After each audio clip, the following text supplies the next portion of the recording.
Oke, kali ini saya akan membahas sebuah film yang berjudul The Age of Adaline yang dirilis tahun 2015 dan bergenre romantic fantasy. Film ini mengisahkan seorang wanita yang terjebak pada sebuah anomali dan secara misterius berhenti mengalami penuaan. Meski sudah berumur lebih dari 100 tahun, namun fisiknya tuh masih terlihat sangat muda. Awalnya segalanya berjalan menyenangkan, namun secara perlahan masalah demi masalah menghampirinya. Dimulai dari kehilangan orang-orang terdekat hingga kekhawatiran dijadikan objek penelitian. Lalu apakah ia mampu menjalani kehidupannya dengan normal di saat zaman mulai berubah dan ia adalah seseorang yang berasal dari masa lalu? Dan gak usah lama-lama, mari kita langsung masuk aja ke alur cerita filmnya. Di awal film kita diperlihatkan ada seorang perempuan yang bernama Adaline. Hari ini adalah tanggal 31 Desember 2014. Ia sedang menuju rumah seorang temannya memesan sebuah identitas palsu. Setelah membayar lunas, Adaline berangkat menuju tempatnya bekerja. Ia bekerja di kantor arsip nasional. Setibanya di sana, teman kerjanya mengingatkan sebaiknya hari ini tuh jangan pulang telat karena nanti malam mereka akan merayakan malam pergantian tahun. Adaline mengatakan hari ini tuh masih panjang dan tidak perlu terburu-buru. Sore harinya sebelum pulang kerja, Adaline memutar beberapa video arsip rekaman jadul sejarah negaranya. Video rekaman diawali dengan berita kejadian gempa bumi yang mengguncang San Francisco tahun 1906. 2 tahun kemudian, sebuah surat kabar lokal memberitakan kelahiran seorang bayi perempuan pertama yang lahir saat pergantian tahun. Ia lahir tanggal 1 Januari 1908 tepat pukul 00.01 dan ia bernama Adaline Bowman. Bayi perempuan itu nggak lain adalah dirinya, yang artinya saat ini Adaline berumur 106 tahun, 11 bulan, dan 30 hari. Lalu ia melihat rekaman video yang memperlihatkan konstruksi awal jembatan Golden Gate San Francisco. Adaline menjadi teringat akan masa lalunya. Sekitar tahun 1929, ia bersama ibunya sedang melihat jembatan itu dibangun. Saat itu ia bertemu dengan James, seorang insinyur muda yang menangani pembangunan jembatan tersebut. Beberapa bulan kemudian, Adaline menikah dengannya. Dari hasil pernikahan tersebut, Adaline dikaruniai seorang putri dan diberi nama Fleming. 5 tahun kemudian sejak kelahiran putri mereka, sebuah insiden terjadi pada pembangunan jembatan Golden Gate. Dilaporkan 8 orang pekerja dan 2 insinyur tewas, dan salah satu insinyur tersebut adalah suami Adaline. Suatu malam, Adaline berkendara seorang diri. Ia sedang menuju rumah orang tuanya untuk menjemput putrinya. Namun di tengah jalan, Adaline mengalami sebuah kecelakaan dan membuat kendaraannya tercebur di sebuah danau. Adaline tenggelam ke dalam air yang mulai membeku dan mengalami hipotermia. Suhu tubuhnya menurun drastis yang membuat ia kesulitan bernafas. Adaline pun sekarat dan beberapa saat kemudian jantungnya berhenti berdetak. Tiba-tiba ada sebuah petir menyambar tepat di mana Adaline tenggelam. Dan secara misterius petir itu bekerja layaknya defibrilator dan mendenyutkan jantungnya kembali.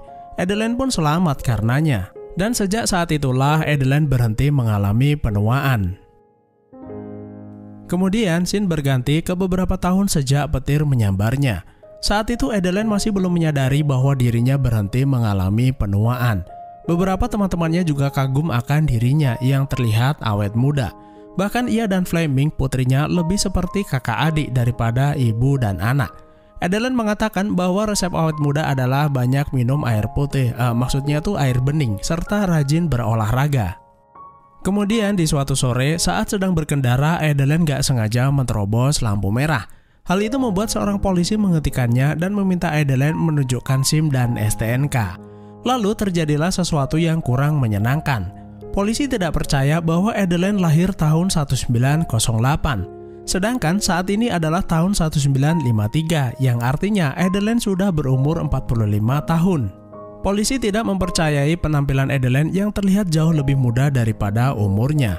Karena itu, polisi menahan SIM-nya dan memintanya datang ke kantor polisi sambil membawa akta kelahiran. Pak polisi curiga kalau Adaline telah memalsukan identitasnya. Sejak kejadian tersebut, Adaline menyadari ada yang salah dengan dirinya.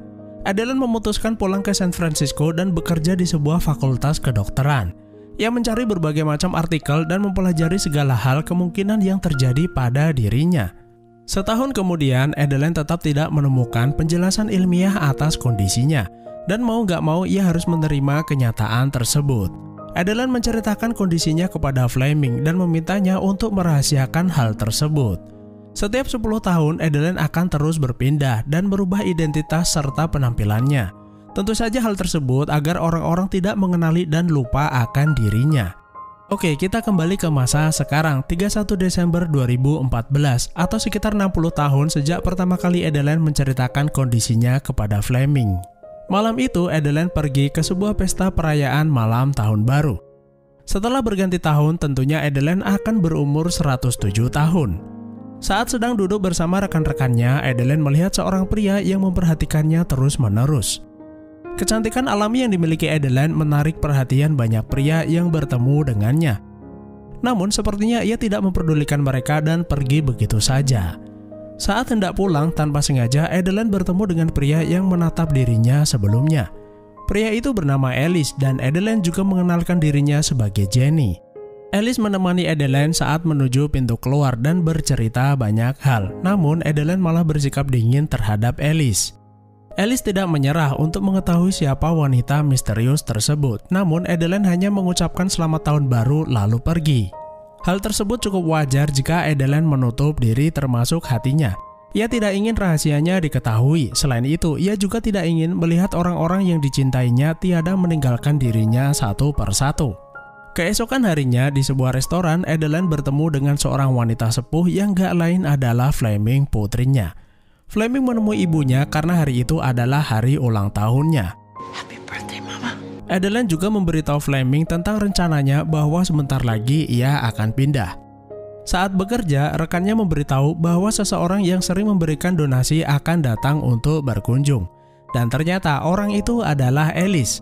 Selama ini ia menggunakan nama depannya sehingga Adeline tidak menyadarinya. Alice membawakan beberapa koleksi buku langka yang membuat Adeline tertarik. Alice juga meminta Adeline menjadi perwakilan untuk menerima donasi dan koleksi buku-buku langka miliknya. Selain itu, Alice ingin mengajaknya pergi ke sebuah tempat yang mungkin bisa membuatnya tertarik. Awalnya Adeline menolak, namun karena tidak enak hati, ia menerimanya. Where? Dan ternyata Alice mengajak Adeline pergi ke sebuah tempat bersejarah. Di dalam terowongan itu, ia sedang melakukan penggalian suatu benda peninggalan sejarah. Selain seorang yang dermawan, ternyata ia juga pria yang menyenangkan. Apa yang dilakukan Alice membuat Adeline semakin tertarik, dan sejak saat itu mereka berdua menjadi semakin dekat. Selama ini Adeline tidak memiliki teman dekat dan hanya ditemani anjing peliharaannya. Anjing kesayangannya adalah anak dari anak anjing yang ia pelihara sebelum dan sebelumnya. Suatu malam, Adeline datang ke rumah Alice untuk memenuhi janjinya makan malam dengannya. Tentu saja hal itu membuat Alice sangat senang dan malam itu ia sendiri yang memasak untuk makan malam. Setelah selesai makan malam, Alice dan Adeline mengobrol dan menjadi semakin dekat. Ternyata beberapa waktu sebelum bertemu dengan Adeline di malam pergantian tahun, Alice pernah melihatnya membaca sebuah buku Braille. Saat itu Alice mengira bahwa Adeline itu tidak dapat melihat dan sejak saat itu Alice mulai tertarik dengannya. Setelah kehabisan bahan cerita, mereka menghabiskan malam itu dengan melakukan ritual tanam benih. Keesokan paginya, Adeline berpamitan untuk pergi bekerja. Di perjalanan, Adeline tanpa sengaja melewati sebuah taman yang mengingatkannya pada masa lalunya. Ia menatap sebuah bangku kosong di mana berpuluh-puluh tahun yang lalu ada seorang lelaki muda duduk di sana. Dari dalam taksi yang ia naiki, ia melihat pria itu memegang sebuah kotak cincin yang sepertinya akan diberikan kepada seseorang. Dan ternyata orang itu adalah Adeline. Seharusnya saat itu ia menemui pemuda tersebut, namun Adeline malah berubah pikiran dan meminta supir taksi segera pergi dari sana. Sore harinya, Adeline menemukan anjingnya tergeletak lemas. Ia langsung membawanya ke rumah sakit hewan. Dokter mengatakan bahwa anjingnya menderita gagal ginjal dan tidak dapat bertahan dalam waktu yang lama. Setelah kepergian anjingnya, lagi-lagi Adeline merasakan kehilangan yang sangat dalam. Ia tidak ingin merasakannya kembali, bahkan saat bertemu dengan Alice, Adeline mengatakan bahwa hubungan mereka tidak akan berhasil dan mengatakan kalau ia akan pindah. Tentu saja hal tersebut membuat Alice bingung dan tidak mengerti dengan perubahan sikapnya. Keesokan harinya, Adeline menemui Fleming. Ia memberitahu bahwa sesuai rencana sebelumnya, ia akan pindah. Lalu Fleming menasehati ibunya. Menurutnya ibunya tuh udah nggak perlu pindah kemana-mana. Usianya sudah lebih dari 1 abad dan mungkin saja orang-orang yang mengenalnya sudah tiada dan lupa akan dirinya. Yang ia punya hanyalah masa depan sambil berharap semuanya berjalan normal kembali. Setelah mendengar nasihat putrinya, Adeline memutuskan menemui Alice untuk meminta maaf. Malam itu, Adeline mengajaknya ke sebuah bekas gedung bioskop. Tempat itu memiliki atap terbuka yang cukup nyaman untuk ngobrol berdua. Kebetulan minggu depan orang tua Alice merayakan ulang tahun pernikahan ke-40. Ia meminta Adeline ikut bersamanya mengunjungi rumah orang tuanya di desa. Setelah baikan, mereka pun menghabiskan malam itu dengan melakukan sesi cocok tanam bersama. Keesokan harinya, mereka berdua pun pulang kampung dan setelah sampai di rumah, Alice langsung mengenalkan Jenny kepada keluarganya. Saat berkenalan dengan ayahnya, tanpa diduga ayah Alice menyebut nama Adeline. Jenny, actually. Adeline pun menyebutkan bahwa dirinya bernama Jenny. Ayah Alice sangat terkejut bahwa Jenny benar-benar mirip dengan seseorang yang ia kenal bernama Adeline. That's my mother. Lalu Jenny mengatakan bahwa Adeline adalah ibunya dan ia sudah meninggal beberapa tahun yang lalu. Karena cukup lelah setelah melakukan perjalanan jauh, Alice ingin segera beristirahat. Malam itu sang ayah menjadi gelisah karena Jenny mengingatkannya pada Adeline. Kemudian scene berganti ke beberapa puluh tahun sebelumnya. Saat itu mobil Adeline mogok di jalan, lalu ada seorang lelaki muda membantu Adeline mendorong mobilnya. Dan sejak saat itu mereka menjadi dekat satu sama lain. Adeline mengenalkan dirinya sebagai Adeline Bowman atau biasa dipanggil dengan nama Della. Ia lupa seharusnya ia merahasiakan jati dirinya dan mengenalkan dirinya dengan identitas palsunya. Malam itu di kamar, Adeline juga khawatir rahasianya bisa terbongkar. Lelaki itu diketahui bernama William dan ayah Alice kebetulan juga bernama William. Keesokan paginya mereka berkumpul di ruang makan. Alice menceritakan bagaimana ia bertemu dengan Jenny pertama kali. Lalu sang ibu bertanya kepada William bagaimana ia bisa mengenal ibunya. William bercerita kalau ia bertemu ibunya saat mobilnya mogok di jalan. Saat itu William masih berumur 26 tahun dan Adeline lebih tua darinya. Setelah mendengar cerita dari William, istrinya menjadi cemburu. Ia merasa bahwa William dan Adeline memiliki hubungan spesial. Lalu William menenangkannya bahwa saat itu mereka menjalani hubungan singkat dan tidak bisa dibandingkan dengan mereka berdua yang sudah menikah selama 40 tahun. Sementara itu, Alice meminta maaf atas sikap ayahnya yang sedikit berlebihan. Namun Adeline mengatakan tidak masalah. Lalu di malam harinya mereka berkumpul di ruang keluarga. William menceritakan masa mudanya kepada Jenny kalau dulu ia pernah sekolah kedokteran. Namun sebenarnya ia lebih menyukai astronomi dan ibunya lah yang mendorongnya pindah jurusan. Kemudian adik perempuan Alice menceritakan sebuah komet yang bernama Delasi 1981. Ayahnya adalah penemu komet tersebut dan ia terinspirasi akan nama bibinya yang bernama Della. Setelah selesai mengobrol, Adeline pergi keluar untuk mencari udara segar. Dan kebetulan saat itu William berada di sana. Lalu William menceritakan masa lalunya kepada Jenny bahwa ia pernah akan melamar ibunya. Namun yang terjadi adalah Adeline mencampakkannya dan menghilang entah kemana. Jadi kalau melihat fakta tersebut bisa disimpulkan bahwa William ini adalah seorang lelaki yang duduk di bangku sebuah taman. Saat itu ia sedang menunggu Adeline, namun sayangnya orang yang ia tunggu tidak pernah datang. Setelah itu Adeline pergi ke kamar untuk beristirahat. Lalu Alice berkata kepadanya, ia berharap bisa bersama dengan Jenny selamanya dan meminta jangan pernah meninggalkan dirinya. Keesokan paginya Adeline tidak menemukan siapapun di rumah. Lalu ia melihat William sedang beres-beres. Tiba-tiba ada seekor serangga jatuh mengenai kepala Adeline. William membantu mengambilnya dan ia berkata kalau itu adalah suatu tanda keberuntungan. Tanpa sengaja William melihat bekas luka di tangan Jenny. Sepertinya ia pernah melihat luka tersebut tapi entah kapan dan di mana. Lalu Jenny berkata kepada William kalau ia ingin jalan-jalan sebentar ke hutan. Setelah Jenny pergi, tiba-tiba William ingat sesuatu. Ia lari ke gudang lalu mencari foto-foto lama saat masih pacaran dengan Adeline. Foto itu menunjukkan tangan Adeline yang terluka karena sesuatu. Karena itu, William langsung mengambil mobilnya lalu tancap gas mencari Adeline yang lagi jalan-jalan di hutan. Setelah menemukannya, William langsung menghampirinya dan menunjuk bekas luka tangan yang pernah ia jahit sendiri. Ia meminta Jenny mengatakan yang sebenarnya siapa dirinya. Adeline tidak bisa mengelak lalu menceritakan segalanya. Adeline mengatakan bahwa sebuah kejadian misterius terjadi padanya dan tiba-tiba ia tuh berhenti menua. Bahkan hal itu terjadi jauh sebelum mengenal William. Ia lari dari kenyataan dan selalu dihantui kecemasan. Bahkan ia berpikir jika kondisinya diketahui banyak orang, ia akan dijadikan objek penelitian. Itulah alasan mengapa ia meninggalkannya. Lalu William berkata bahwa Adeline tidak perlu lari dari kenyataan. Ia tidak menginginkan Adeline kembali menghilang, tentu saja demi Alice anak laki-lakinya. Ia juga tidak ingin mereka berdua mengalami rasa sakit yang pernah ia rasakan. Setelah mengetahui fakta ini, berarti bisa dibilang kekasihku adalah anak dari mantan kekasihku. Jika saat itu aku menikah dengan kekasihku, mungkin saat ini kekasihku tidak pernah lahir ke dunia. Karena Jenny kekasihku adalah mantan kekasih ayahku. Adeline yang dipenuhi perasaan bersalah tidak sanggup menahan perasaannya. Ia lari meninggalkan William, kembali ke rumah lalu menulis sebuah pesan kepada Alice. Setelah itu, Adeline memutuskan untuk pergi, bahkan ia tidak menghiraukan perkataan William yang memintanya untuk tetap tinggal. Alice yang baru saja selesai mandi menemukan sebuah pesan yang ditinggalkan Adeline yang menulis bahwa hubungan mereka tidak akan berhasil. Alice menjadi panik lalu bertanya kemana Jenny pergi. Ayahnya mengatakan kalau ia baru saja pergi, namun ia tidak mengerti alasannya. Alice memutuskan pergi mencari Adeline dan William pun juga berharap ia bisa menemukannya segera. Because nothing makes sense without her. Do you love her? Yes. Lalu di malam harinya saat sedang mengemudi, Fleming menelpon dirinya. Jalanan cukup gelap dan Adeline memutuskan meminggirkan mobilnya. Karena lagi nggak fokus, Adeline tidak melihat sekelilingnya.